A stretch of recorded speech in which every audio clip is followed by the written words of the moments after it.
All right, well, why don't you get us started, Senator? You have some remarks you'd like to begin with? Well, probably the same thing I'd say to anybody that says, why do you want to run for reelection? First of all, just so I don't forget it, I would very much appreciate having your endorsement. So that's why I'm here, so I can win that endorsement. I love the Iowa, love working for the people of Iowa. Obviously, I like my job or I wouldn't be running for reelection, but my job is not my job. It's serving the people of Iowa. I tried to do that by putting in long days on Capitol Hill, about if you consider Monday through Friday work weeks, we're in Washington, D.C. about 80% of the time. I tried to get a good night's sleep by getting to bed at 9, getting up at 4. I go a couple miles in the morning like I did this morning, shower, get to the office this morning at 10 minutes to 6. I'll be here probably until 6 o'clock tonight. That's kind of a normal Monday through Thursday. Sometimes it's a normal for Monday through Friday, but sometimes Fridays are a little shorter days. Then, of course, when I'm in Iowa, and I'll stop with this, I try to work hard by visiting each of the 99 counties every year to have a Q&A with constituents where they set the agenda. I usually only open with 2 or 3 minutes of commentary, so the full hour can be whatever they want to talk about. And I've been doing that for every year that I'm in the United States Senate, and intend to continue it if I'm reelected. Now I'm ready for your first question. Well, let's just start with looking ahead. If you were to be reelected and have another 6 years, what's still on the list that you'd like to see get accomplished that you haven't in your long tenure thus far?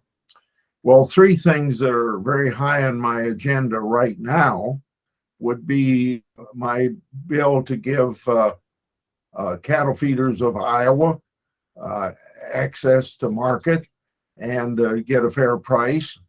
That has 11 Republican co-sponsors, 10 Democrat co-sponsors.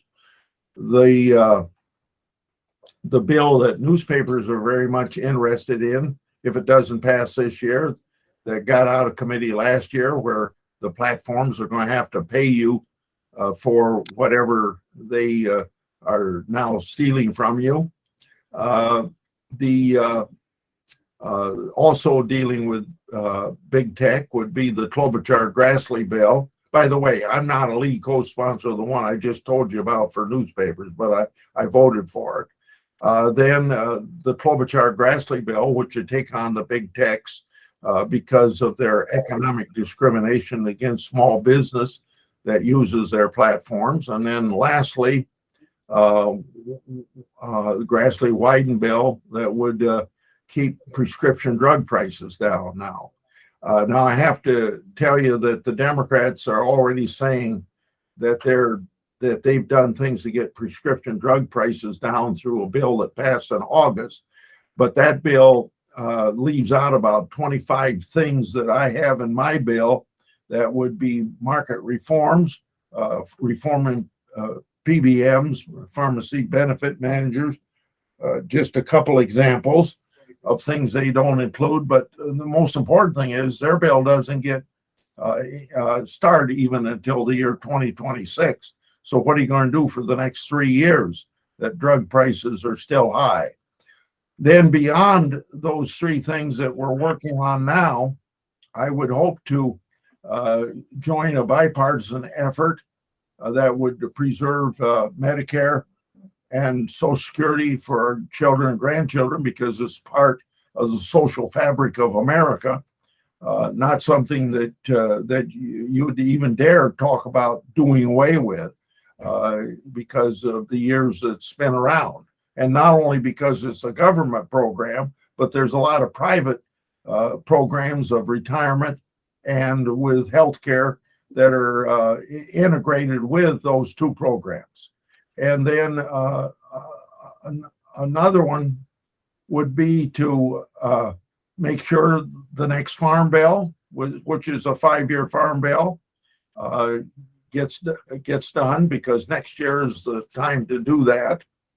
And then I've always been active in free trade, because I think trade is good for America, not only for agriculture, where we brag about 1/3 of our products being 1/3 of our product being exported, because we don't consume it domestically, but also just because it's a more important thing with profitability in agriculture, more so than even the Farm Bill.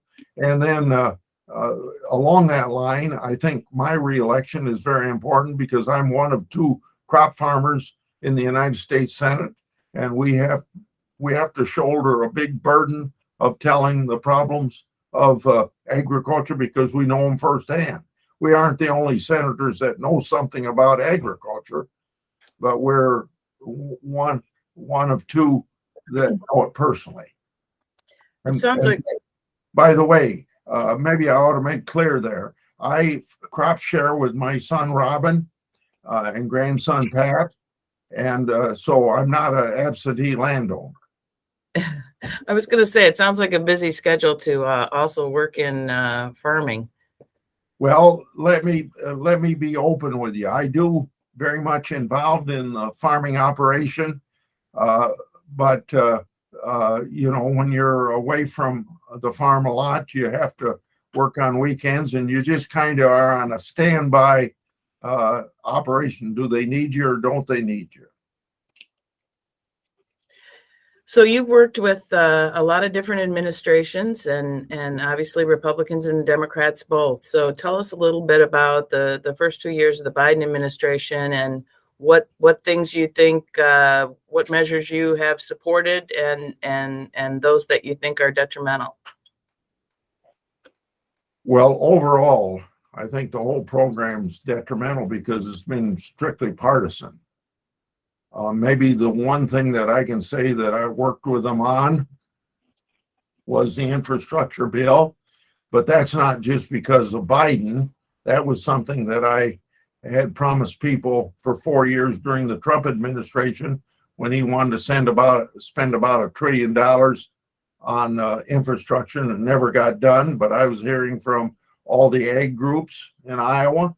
I was hearing from the major chambers of commerce, and I assume Dubuque was one of them that I heard from, that we need infrastructure, because our bridges were in such bad shape, and we don't have broadband covering Iowa, and there's $65 billion in it. I think I could only point to that, and that ended up being a bipartisan bill. It started out being a strictly partisan bill as part of Build Back Better, but we got it separated so it could be bipartisan. And then I was one of 17 or 18 Republicans that voted for it.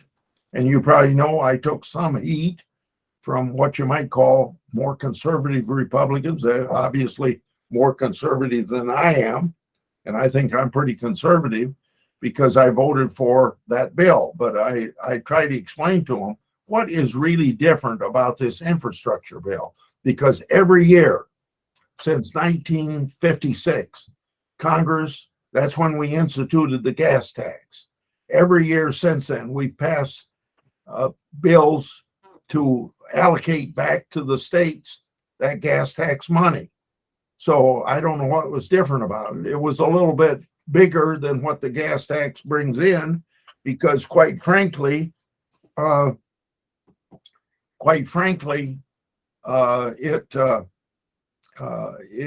gas tax money hasn't been increased since '93, and so we've supplemented it with other sources of revenue. But I think in every instance, you know that the infrastructure is a major problem: roads, highways, bridges, broadband, municipal infrastructure.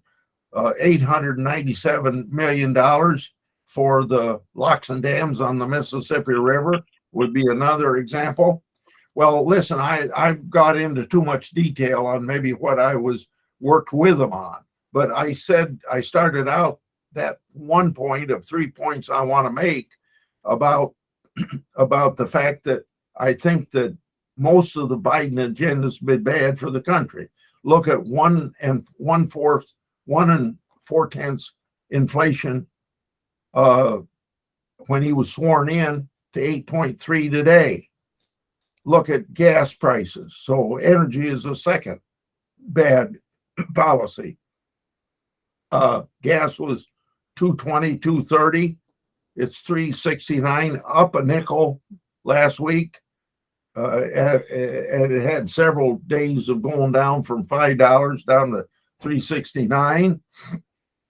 And diesel at $5, $4.90, sometimes $4.70 as I watch gas prices. But that's something that has had a big effect, not just on what goes in your gas tank, but it has an effect on everything you buy that's trucked to you. And so that energy policy is bad. I'm going to have to get a drink of water here. I'll keep talking until I get that drink of water. Anyway, you can see, I think, that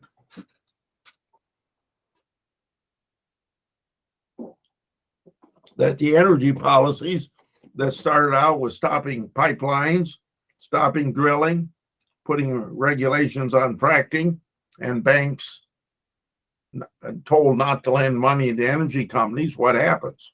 And then the last thing I'm going to mention is the border. You know, at my 99 county meetings, maybe not at every one, but most of them, I get hit with a question like this: what are you senators going to do about the border? Well, I try to tell them I'll vote more money to finish the wall because I've been down there and see that the wall works. That doesn't keep immigration out. That funnels them through certain places where we can keep track of who's coming to this country or not coming to this country. And so you have everything that happens. So the second thing is, I say we've already passed laws. You can't come to America without our permission. But we pass the laws. The president enforces them. He believes in an open border. So you have the fentanyl coming in. You have 78 people on our terrorist watch list coming in. You have 800 and some people dying crossing the border or after they get to our deserts in the Southwest. You have the rape of women as they're coming up through Mexico. You have the human trafficking, the criminal elements. We had a person murder somebody last week in Texas as a result, or maybe it was in Florida, I forget where it was. And the president's not enforcing the border, so he's got to force the border. So I see my opponent as just the opposite. He thinks that Biden's doing a fabulous job. He's going to end up being a rubber stamp for all this stuff I just pointed out to you that is bad policy from this administration. I suppose I talked too long, so I'll stop. And if you have a follow-up on those points, I'd be glad to respond to it. I guess I would just look at inflation. I know that's really a top issue that when in hearing from voters and constituents, everybody's talking about inflation. I mean, to what degree some of this was inherited by the president, was it not, in terms of some of the supply chain issues and, you know, the post-COVID world and the things that the hand he was dealt, I guess. And then to what degree was the inflation legislation relief, how much of an impact could that have? Okay. I think you're going to disagree with most of my answer, but I will accept your point on the supply chain. Okay. I think get back to one statistic I gave you. Inflation was 1.4% the day he took office.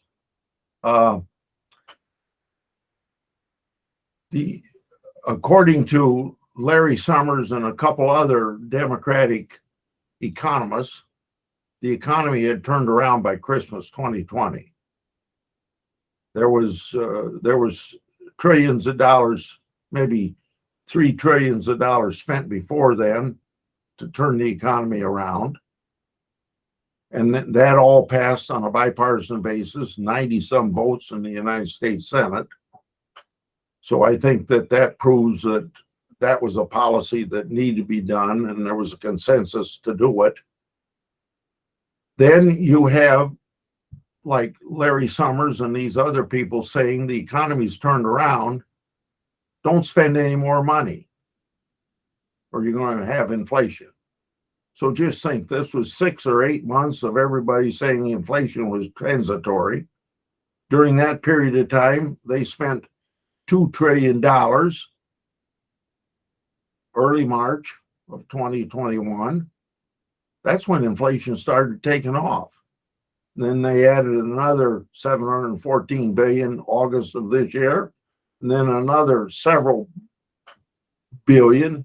Some people even say up to $1 trillion by forgiving student debt. So I think that no doubt that this inflation is not something that he inherited except supply chain.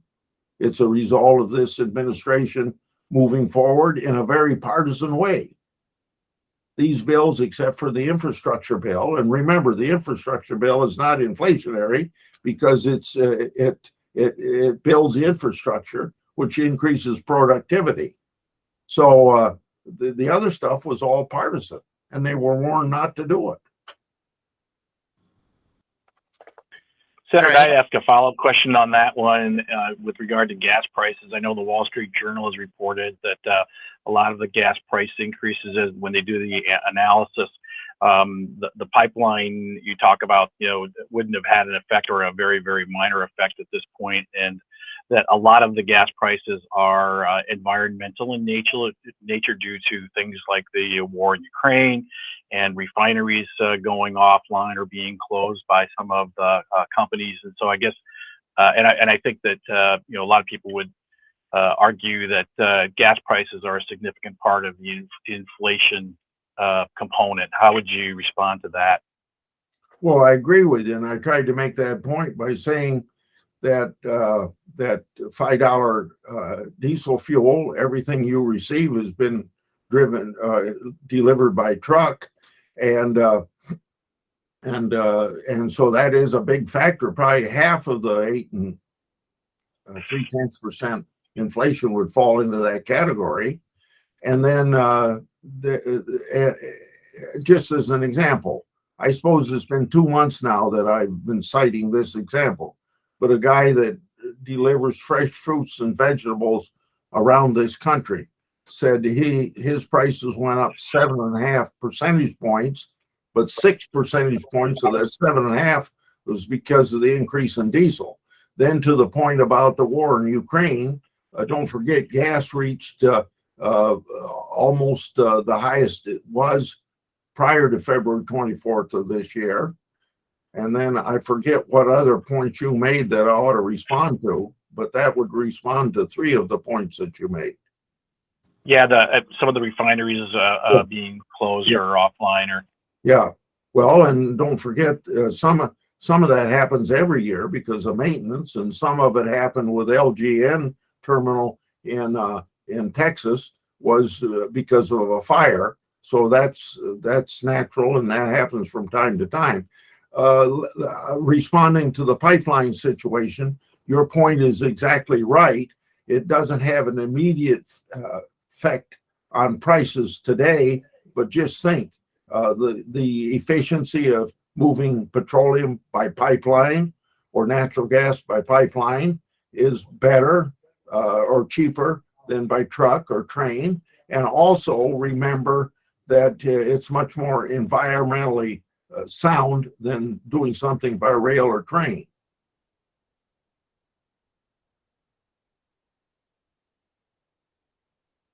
Thank you. Yeah. Senator, I'll jump in here. So obviously a big element of your last term has been, the change in presidency, Joe Biden taking office, Donald Trump getting beat. At the time the election was happening, there was a lot of concern over the results. Some senators, including yourself, kind of reserved comment on kind of the winner of that election. And some say that helped kind of stoke the distrust regarding the results. What are your thoughts on the past election, how that process played out, and your role in it?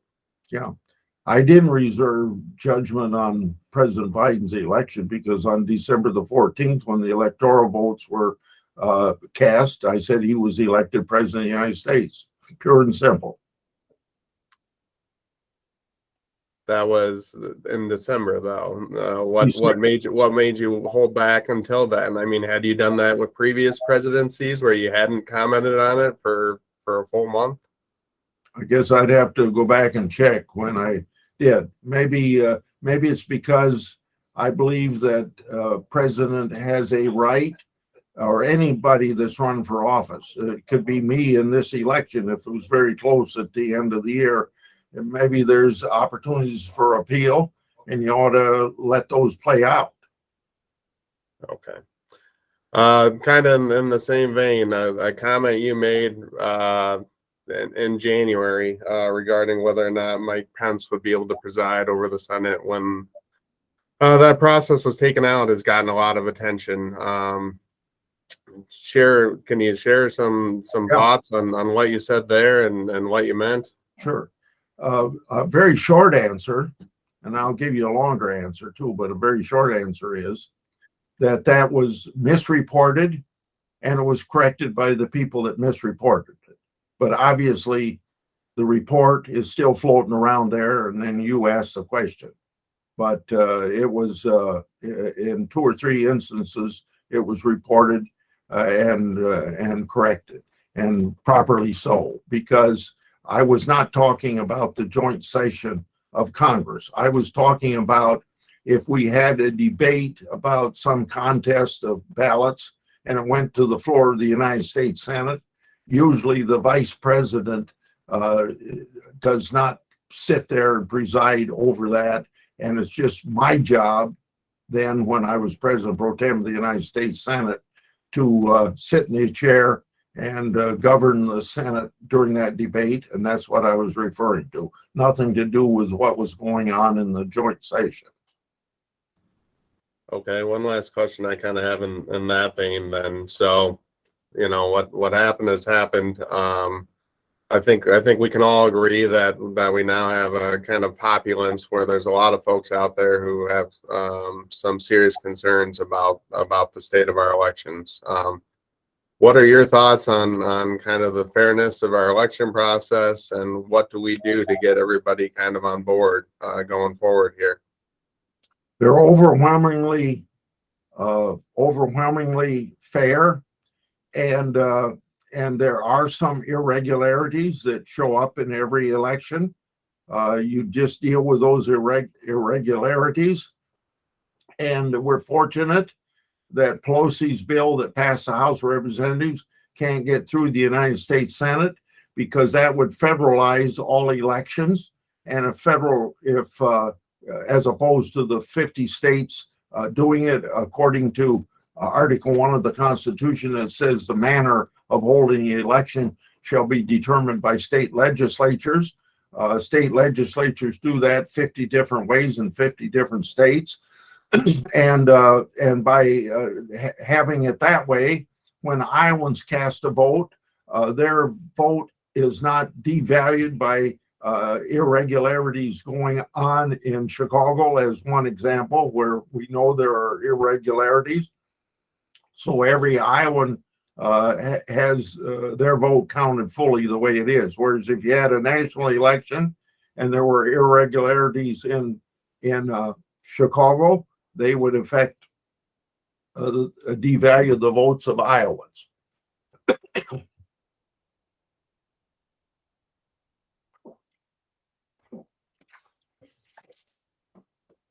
So, Senator, one of the comments that comes up from time to time is if Senator Grassley gets reelected, he's going to be a really old guy by the time his term is done. And I'm curious to your response on people who may say that, and you know, how you see yourself helping to govern over the next 6 years if you're reelected. Yeah. Well, first of all, 6 years ago, I heard exactly the same thing. When I got done with my term of office, I'd be 89 years old. I'm still alive. And I intend to serve out this entire term. And I think I just, in my opening comments, told you what my daily schedule is in Washington, D.C. I told you what my schedule is in Iowa. And I intend to continue that schedule. And people, I think it's perfectly legitimate for people to raise the questions. I think it's perfectly legitimate for people to raise that question in 2022, just like they did in 2026. But I think they got to remember that Iowa is on the top of the agenda for me and always will be. Can you clarify that? I understand what you're saying about 2026. I'm sorry. I meant to say I'm hearing in 2022 what I heard in 2016. I didn't mean gotcha. 2026. Okay, thank you. Yeah. Well, Senator, I've got a question. Earlier in this conversation, you talked about your sort of thoughts about feeling like the Biden administration has moved forward in a very partisan manner. I mean, we hear a lot of talk, you know, locally and from people and in headlines about the degree of partisanship, at least as it's perceived to be in Washington, as well as just in kind of our day-to-day lives anymore. And I guess I wonder, what do you see as the role of bipartisanship still in Washington, and what does it look like to you to be bipartisan? How do you see yourself still trying to work in a bipartisan manner in kind of partisan times? Well, if I bragged about being a very bipartisan senator, I would expect you, like anybody else, to be very cynical about that statement. So I want to back up what I just told you by going to the Georgetown University. Click on there, go to their website, click on Lugar Center, and you'll see an annual survey they take of senators all the time. And you'll find that on average, I'm in the top 10. Sometimes I've been in the top 5. I've never been number 1 like Senator Collins is, but in the top 5, 7. One time I was 12th, I guess. But you'll see an average that I'm a person that works in a bipartisan way. Now, that may sound like that's something different. No, in the United States Senate, when it takes 60 votes, except for the process that you call reconciliation, which has only been used about 4 or 5 times in the last 5 or 6 years, you got to have 60 votes to get something done. So if you don't work in a bipartisan way, you aren't going to get anything done. And that's why I emphasized in my opening comments, or at least in an answer to one of the questions about the various bills that I'm involved in, they're bipartisan bills. It doesn't mean I'm not sometimes involved in a partisan piece of legislation, but that's that chances of getting that passed would be nil. So if you want to get something done, you got to work in a bipartisan way. The other thing that I would say to you is I would say to, by the way, your question comes up at almost every one of my town meetings. And I get the question a little less courteous than your question. They'll say, how come you guys can't get along in Washington, D.C.? And then I'm trying to answer like I'm answering you. And I always try to point out, now this is not criticism of journalists in Dubuque, because I'm just saying about journalism generally. You like to concentrate on controversy. So you get an extraordinary amount of news that's controversial. And people get the opinion that Republicans and Democrats don't talk to each other. That's not true. I think I've demonstrated what I do along that line. But there's not a single senator I dislike, and I don't think any senator dislikes me, and if they do, I don't want to know who they are. We want to get along. And then if you compare us to the House of Representatives, yeah, they're more partisan because they do things by majority rule rather than 60 vote thing. And so the majority, as long as they stick together, they ignore the minority. But you can't do that in the United States Senate. And that's because we were meant to be a deliberative body, to slow things down, to discuss them more thoroughly than the House of Representatives would, and to bring some consistency to economic policy, stability, things of that nature. So would you say that you see bipartisanship working similarly to, I mean, has it gotten more divisive than 20 years ago, or not necessarily? A lot more divisive, particularly on judgeships. You know, starting prior to 2001 or 2, there was not filibusters of judges. Now we have to have 2 votes to get even a district judge through. Whereas I think most district judges went through on either unanimous consent or by a voice vote. And now and sometimes even some sub-cabinet people, you have to have 2 votes, one to stop debate and then one to approve or disapprove. And that all happened. I could give you a whole history of it, but I think it happened because Democrats were mad because they thought George W. Bush stole the election. And so they're going to make sure that none of Bush's judges got through. Senator, you bring up judgeships. So you've been at the center of some controversial issues regarding judgeships with regard to the Supreme Court. Obviously, the president prior to Trump had a Supreme Court judge nomination that the Senate refused to vote on and waited many months.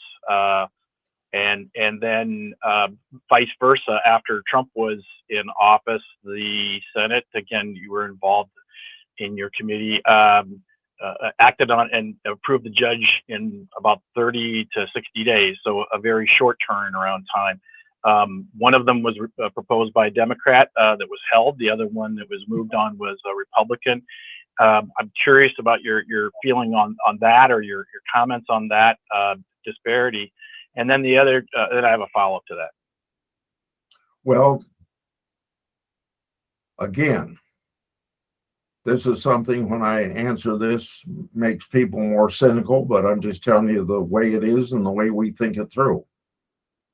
First of all, there was the Biden rule, which really isn't a rule of the United States Senate, but it's things that Democrats stated, that when you have a presidential election coming up, there's a vacancy on the Supreme Court. They announced to Republican presidents that we're not going to consider anybody until we get through the presidential election. So then you come to 2016 and there's a vacancy and they put up Garland, and we do the same thing that they did. We had a Democrat president or a Republican Senate. We weren't going to move anybody until after the election. So that's exactly what happened. Now, then you come up with what happened in 2020 versus 2016, and this is the explanation. Historically, since 1886, I think it was, we haven't had a confirmation of a Supreme Court justice if there was a split between the presidency and the Senate. So in 2016, there was a split between a Democrat president and a Republican Senate. In 2020, there was a Republican president and a Republican Senate.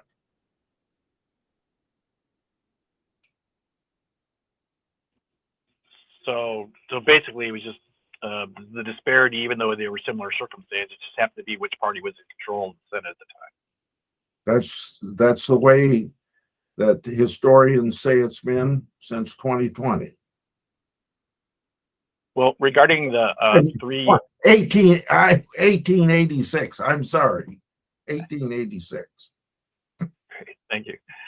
And on those 3 justices that were approved, I think all of them were asked, as many of the justices candidates before them were asked about Roe v. Wade and that particular case in the Supreme Court. And I think all three, Gorsuch, Kavanaugh, and Barrett, all had responded that they felt that was a settled law. And then obviously once they got into the Supreme Court and an issue like that came up again, they voted to overturn that. I guess I would say, do you feel that they were not forthcoming in their comments when they were being approved by the Senate? They were very forthcoming, the same way that Ginsburg was forthcoming. She kind of set the rule since 1993 that you don't comment on any court case that could be coming up or never come up. You don't comment on them. And whether you're Sotomayor or Brown or these the people that have been put on the court since Obama's been president, Democrat appointees, Republican appointees have followed the Ginsburg rule.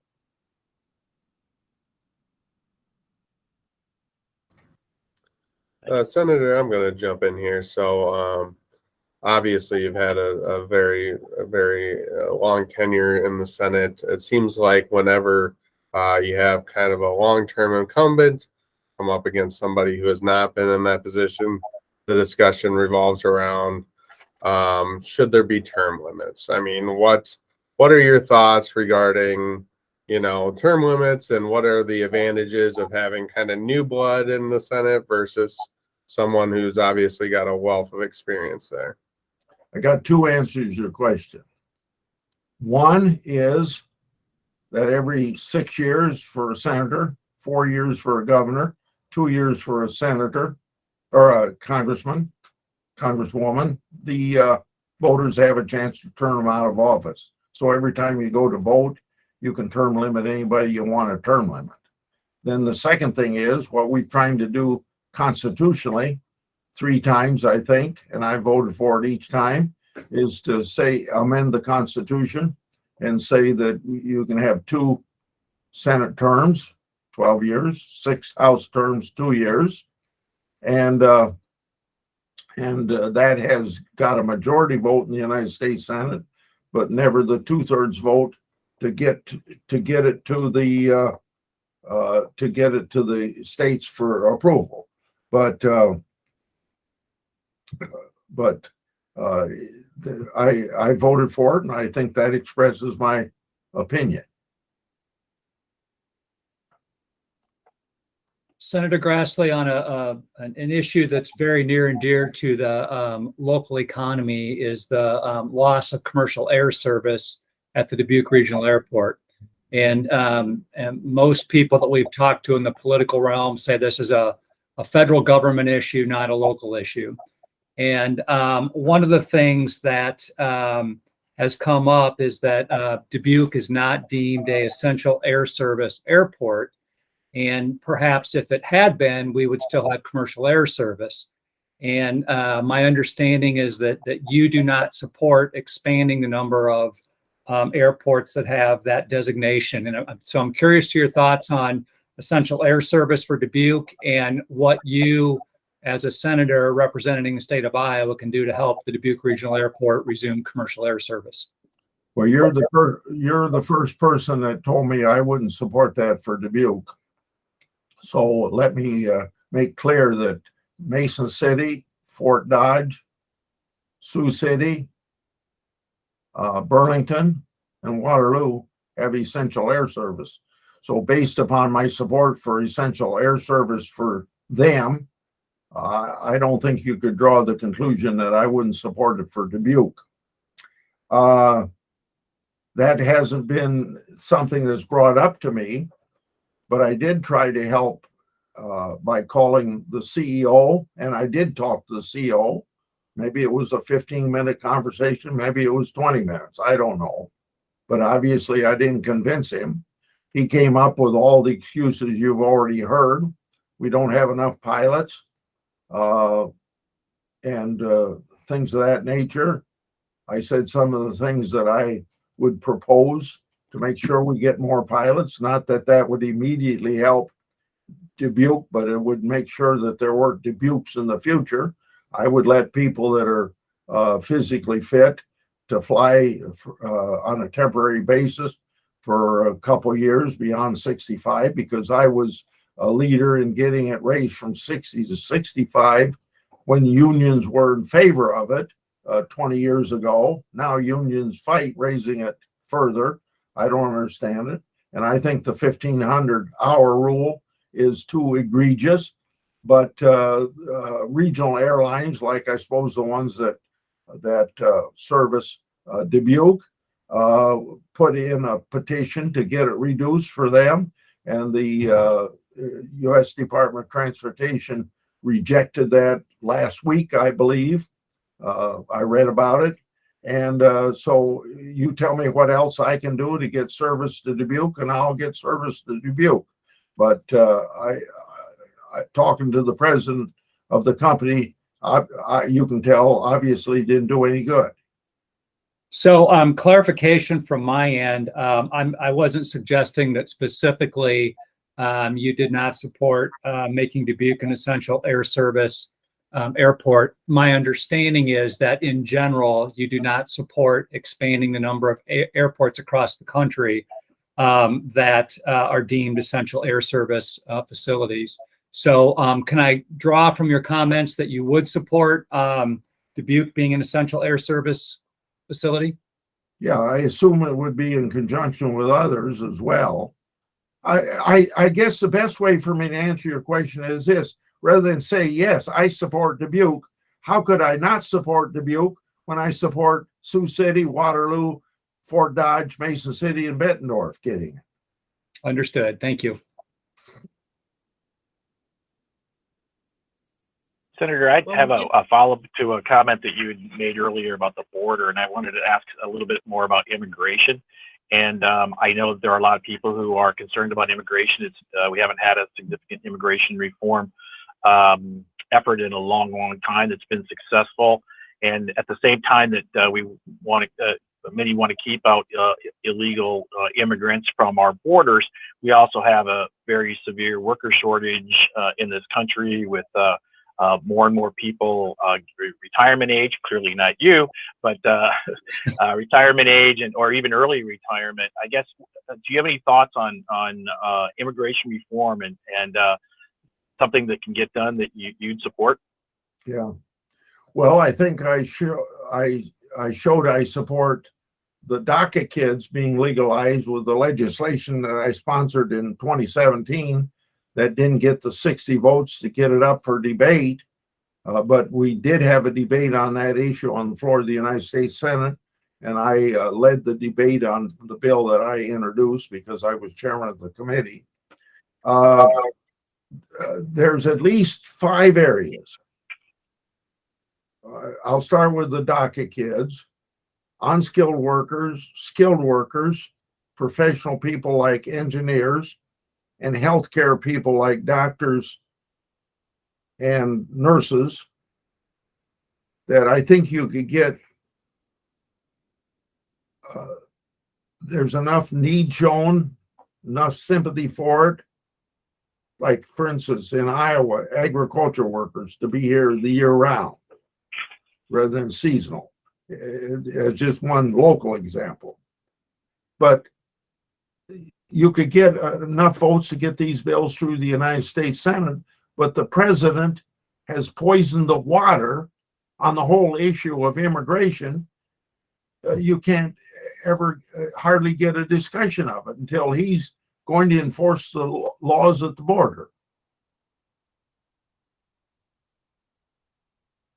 By the way, one of the ways that I would like to help workforce is I support Pell Grants for people that have certificate programs as opposed to getting a degree. You can't get a Pell Grant today if you want to be a plumber and just go to community college for 6 months, let's say. Great, thank you. We're getting about to the end of our time. We appreciate you sitting down with us today and having the conversation, Senator. Any final things that maybe we didn't ask about that you want us to know? Well, first of all, I want to compliment you because I think this was a very fair interview. You treated me with questions that ought to be discussed, and we did discuss them. Maybe to emphasize some of the things that I would think would be different between me and my opponent. I gave the broad brush when I said he'd be a rubber stamp, but I think you need to look at what some things that have passed that at least the Democratic House of Representatives that he says he would support. One of them would be the PRO, P-R-O, and don't ask me what those letters stand for, but it's basically a piece of labor legislation that would repeal all right to work laws in all 27 states that have them. And Iowa's had a right to work law since 1947, I believe. Then another area where I've worked very hard is on oversight. And I'm going to quote a piece of legislation I got passed my first term of office called the False Claims Act that resulted from my oversight of defense waste. If you remember the $600 toilet seat as just one outstanding example, I got the False Claims Act passed. That has brought $70 billion of fraudulently taken money back into the federal treasury. That usually adds up about 3-4, last year, I think $5 billion as an example. Then I often hear yet today, but they're about 25 years behind time, that people say, how come you guys in Washington don't live by the same laws we live by? Well, that was true between 1938 and 1995 when Congress had exempted itself from a lot of laws. The same laws that the Dubuque newspaper have to follow, civil rights laws, wage and hour laws, we had exempted ourselves from about 10 or 12 or maybe even 15 of them. So I got in 1995, I got the Congressional Accountability Act passed that those laws cover us now. So I actually have once a year an OSHA person go through and inspect my office for safety, as an example. Now that may sound a silly waste of time in an office, but that's what happens. And then, for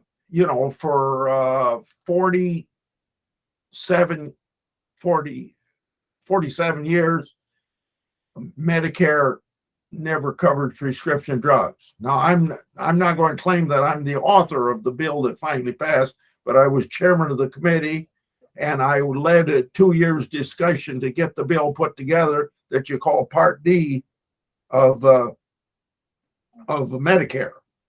And then the last one I'm going to bring up to you is, I used to be called the father of the wind energy tax credit. I'm now probably the grandfather of the wind energy tax credit. But in 1992, I got that passed. Now, remember, this was years before you ever talked about global warming.